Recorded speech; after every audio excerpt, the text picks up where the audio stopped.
మనం టైంలో తిరగగలమా?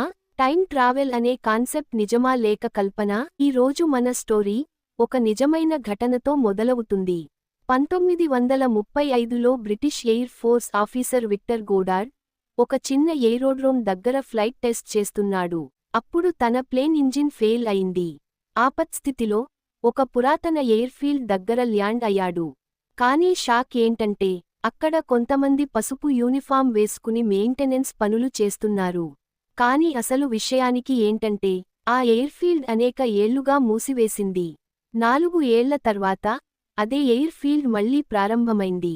అలాగే ఆ పసుపు యూనిఫామ్స్ కూడా అప్పుడే ప్రవేశపెట్టబడ్డాయి. ఈ ఘటన టైం ట్రావెల్కి ఆధారంగా చెప్పబడుతుంది. అల్బర్ట్ ఐన్స్టీన్ చెప్పిన రిలేటివిటీ సిద్ధాంతం ప్రకారం టైం అనేది ఫిక్స్ కాదు. వేగంగా ప్రయాణిస్తే టైం నెమ్మదిగా సాగుతుంది. ఈ సూత్రాన్ని స్పేస్లో ఉన్న ఆస్ట్రోనాట్లు అనుభవించారు. స్పేస్లో వారి టైం భూమిపై ఉన్న మనుషుల కంటే నెమ్మదిగా నడుస్తుంది. అంటే వారు భవిష్యత్తులోకి ప్రయాణించేవారిలా అనిపిస్తుంది. 2000లో జాన్ టిటోర్ అనే వ్యక్తి ఇంటర్నెట్లో ఆకస్మికంగా కనిపించాడు. అతని మాటల్లో అతను 2036 నుండి వచ్చిన టైం ట్రావెలర్ అంటాడు.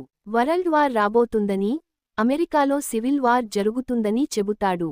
కొన్ని ఫ్యాక్ట్స్ నిజం కూడా అయ్యాయి. కానీ ఇంతవరకు అతని అసలైన వ్యక్తిత్వం ఎవరికీ తెలియదు. నిజంగా టైం ట్రావెలర్ అయి ఉండవచ్చా?